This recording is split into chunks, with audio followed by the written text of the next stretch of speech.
Iran salah satu negara paling misterius di Timur Tengah, kaya akan simbolisme, sejarah kuno, dan sering disebut dalam kisah-kisah Alkitab. Negara ini terletak di dekat wilayah kuno Asyur dan bahkan berada di sekitar lokasi yang dipercaya banyak ahli sebagai Taman Eden. Tapi pernah nggak sih kamu mikir, kenapa sih permusuhan antara Iran dan Israel begitu dalam dan seakan-akan nggak ada habisnya? Nah, di video ini kita bakal bahas lebih dalam. Bukan cuma soal berita-berita atau politik terkini.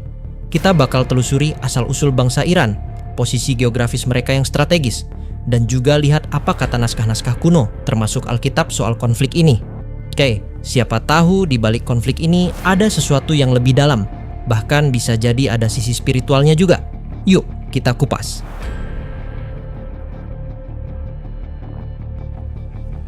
Dalam Alkitab, terutama di kitab Daniel, Yesaya, Yeremia, dan Yehezkiel, ada beberapa catatan tentang bangsa-bangsa yang mendiami wilayah yang sekarang kita kenal sebagai Iran. Bukan cuma wilayah Iran modern, tapi juga daerah-daerah sekitarnya. Mereka disebut sebagai keturunan Madai, anak Yafet. Bangsa-bangsa ini dikenal sebagai bangsa Media atau Mes dan Persia. Menurut tradisi Yahudi kuno, bangsa ini punya silsilah yang jelas dan sangat dikenal oleh orang-orang Ibrani. Bahkan, sebelum bangsa Persia datang, wilayah selatan Iran sudah dihuni oleh suku-suku Semitik. Sebelum bangsa Arya, termasuk Media dan Persia menguasai wilayah itu, ada bangsa yang lebih tua lagi bernama Elam. Dalam Alkitab, Elam disebut sebagai salah satu anak Sem, yaitu salah satu anak dari Nabi Nuh yang selamat dari air bah. Nama Elam bahkan masih ada di wilayah Iran selatan sampai sekarang, menandakan bahwa wilayah ini dulunya memang tanah para Elam. Secara akademis memang ada perdebatan karena bahasa Elam bukan murni bahasa Semitik, melainkan lebih mirip bahasa Akadia atau Aram. Tapi menurut tradisi Alkitab, Elam tetap dihitung sebagai bagian dari keturunan Sem, dan pengaruh Elam ini masih terlihat dalam genetik orang-orang Iran sekarang, terutama di wilayah selatan. Selain Elam dan Persia, bangsa Media juga punya akar penting di wilayah Iran. Mereka digolongkan sebagai bangsa Arya sejati. Jadi, bangsa Iran modern sebenarnya merupakan campuran antara suku Semitik seperti Elam dan bangsa Arya seperti Media dan Persia. Tapi siapa sih sebenarnya bangsa Arya itu? Istilah Arya memiliki dua konteks berbeda. Dalam sejarah Jerman digunakan oleh Nazi untuk mendukung ideologi rasial mereka. Sementara dalam konteks Iran, Arya merujuk pada identitas etnis dan bahasa yang terkait dengan sejarah Iran kuno. Bangsa Arya bukan satu suku tunggal, melainkan gabungan beberapa suku yang punya nenek moyang yang sama. Mereka nggak cuma tinggal di Iran, tapi juga menyebar ke wilayah yang sekarang jadi Pakistan, Afghanistan, dan beberapa bagian lain dari Timur Tengah. Mereka ini punya warisan budaya dan genetik dari bangsa Media kuno. Media atau Mes berasal dari Madai, anak Yafet, seperti yang dijelaskan di kitab Kejadian. Karena itu, mereka sering digambarkan berkulit terang dan bermata cerah.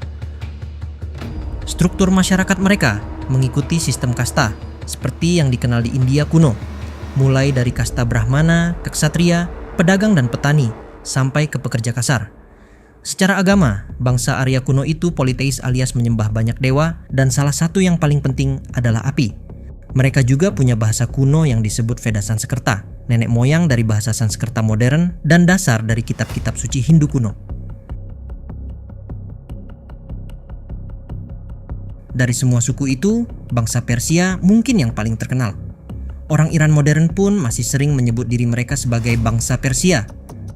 Selain Persia, ada juga bangsa Media atau Mes. Mereka semua bagian dari keluarga besar bangsa Arya. Kalau kamu pernah baca kitab Daniel pasal 5, ada cerita tentang tangan misterius yang menulis di dinding istana Babel. Tulisan itu cuma bisa dibaca oleh Daniel. Di situ disebutkan bahwa kerajaan Babel akan diserahkan ke bangsa Media dan Persia. Bahasa yang digunakan di tulisan itu mirip dengan bahasa Persia modern yang disebut Farsi. Menariknya, ada banyak kemiripan antara bahasa Persia dan bahasa Inggris karena keduanya berasal dari rumpun bahasa yang sama. Misalnya, mother, mother, father, padar, brother, baradar. Orang Iran sekarang adalah hasil perpaduan antara keturunan Madai atau Arya dan Elam atau Semitik. Makanya, di Iran kamu bisa lihat orang dengan wajah seperti orang Eropa, bermata biru dan berkulit putih, tapi juga ada yang lebih mirip orang Arab atau Timur Tengah lainnya. Secara budaya dan genetik, mereka adalah hasil dari ribuan tahun percampuran bangsa dan budaya. Nggak heran kalau identitas Iran sangat kompleks. Bahkan nama Iran sendiri berasal dari kata kuno Aryana yang artinya tanah bangsa Arya. Nama ini pertama kali tercatat dalam prasasti abad ketiga di Naqsh-e-Rostam. Sementara nama Persia dipakai oleh bangsa Yunani kuno dan jadi sebutan populer di dunia barat selama berabad-abad. Baru tahun 1935, pemimpin Iran saat itu minta agar dunia mulai menggunakan nama asli mereka, yaitu Iran. Sekarang kita masuk ke bagian yang agak serem. Konflik antara Iran dan Israel makin panas dalam beberapa waktu terakhir.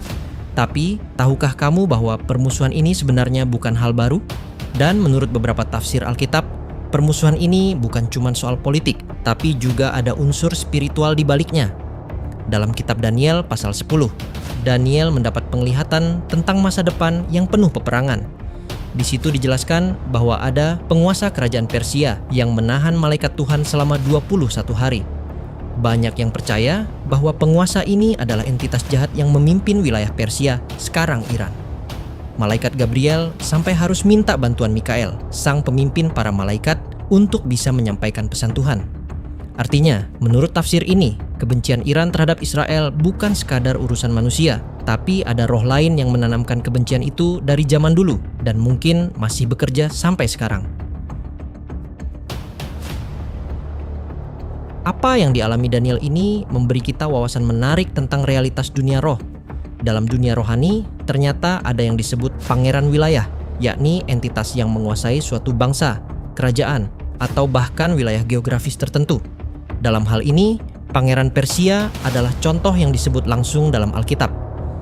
Dia bukan sekadar lambang kekuasaan politik, tapi entitas yang bekerja di balik layar pemerintahan, mengatur kebijakan, dan menghasut permusuhan. Konsep ini membuat kita melihat konflik antar bangsa bukan cuma sebagai konflik biasa, tapi ada dimensi roh yang ikut bermain. Tapi jangan lupa, Iran juga pernah jadi alat Tuhan. Nggak semua yang berhubungan dengan Persia atau sekarang Iran dalam Alkitab itu negatif. Justru sebaliknya, bangsa Persia pernah jadi alat Tuhan buat menyelamatkan bangsa Israel. Misalnya Raja Koresh yang membebaskan orang Yahudi dari pembuangan di Babel. Bahkan Koresh disebut sebagai yang diurapi Tuhan dalam nubuat Yesaya. Raja Persia lainnya seperti Darius dan Ahasuerus juga punya peran penting dalam kisah-kisah Alkitab. Akhir kata, konflik antara Iran dan Israel punya akar sejarah yang sangat panjang. Bukan cuma soal geopolitik modern, tapi juga hal-hal yang berkaitan dengan nubuatan dan peperangan spiritual. Bangsa Iran, dari dulu sampai sekarang, punya sejarah yang rumit dan penuh warna. Dan menurut Alkitab, di balik semuanya itu ada kekuatan rohani yang bekerja.